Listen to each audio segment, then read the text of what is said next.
Hey guys, I know we make IG Island content, but we have absolutely no tournaments this week, and I'm going to be using this time to practice my mechanics. This is going to be the routine I'm going to use for the next week, and probably the routine I'm going to be using in the future. I have lower ping now because I just moved, and I can finally piece people up on Central. So I'm going to be practicing some piece control, some aim, some other mechanics and editing. And yeah, these are the maps I'm using, and the first one is this general mechanics map I'm showing you on the screen. This one has like 3 main things I use it for, and that is for getting better at weird angles and weird edits. There's an angle map where it'll shoot you and make like a light on your screen or whatever to show you if you're hit, so you can kind of find out what angles work and what angles don't work. And you kind of notice a pattern on when some angles work and some angles don't. Some angles just never work at all, but others will work if you're in the right spot. So it kind of helps with your positioning and everything.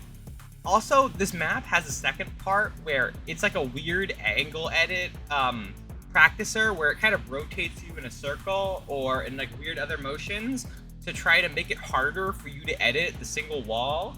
Because let's say if you're full boxed and you only have one wall to your name, and you need to make that edit or the guy will full max pump you when he edits out. But let's say if you make a mistake and don't edit out and you're stuck in that box, you're dead. But if you're able to make that weird angle edit that you've been practicing, it saves your life in a lot of situations. So that's that main part.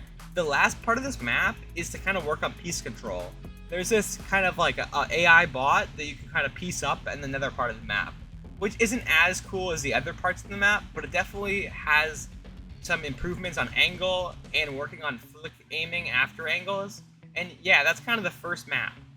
The next game is actually a free game. Like Kovacs and stuff cost money, even though it's not that much. Some people can't spare that, and many people don't know about this game called Osu. A bunch of people use this game for Valorant, and one of my online friends had showed it to me a while ago, and I thought it was silly because it has a bunch of anime songs and stuff. But there's songs that aren't anime songs, and it really helps you practicing with your timing and when you shoot and how to aim.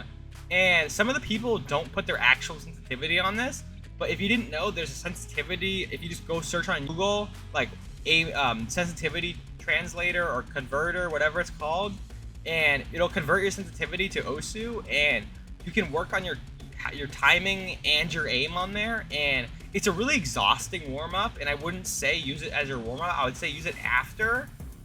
And it really works on like how fast your reaction speed is also, because some of the maps are really difficult. I can barely get through like 30 seconds of a song in most cases, and it's going to take you a while to get better at it. But some of the kids I know that have gotten really good at it have like insane reaction time, insane placement time, and also really good aim, because this gets you better at mouse control in general. And yeah, that's really Osu. The last thing is definitely Kovacs. I'll show you my Kovacs routine on the screen right here. If you're too lazy to try to find these maps and stuff, just use the Mr. Savage Fortnite aim trainer that is on like the general page on Kovacs. That worked wonders for me. Even though I really should be using it more than I do, I really want to focus on this in the next few weeks. It's kind of hard to get yourself disciplined to it because it's kind of boring if you don't have music or anything in the background. And yeah, guys, I'm also going to be playing a bunch of other things like ranked and stuff to get better at fighting, but those are the general main things I'm going to be focusing on. I feel like Osu is really unique though, because it works on the timing that most other things don't work on, and the editing map also works on things that like are so useful in game, because a lot of the in-game stuff is so much more relatable when you're in an actual Fortnite map. So that's really it, guys. It really meant so much that you guys stopped by. I hope you like my new dorm room. You'll probably be seeing more of it. So guys, I hope you would leave a like on this video if you've been here for a while, and subscribe if you guys are new. So thank you guys, and I hope you guys have an amazing night. Goodbye, everyone.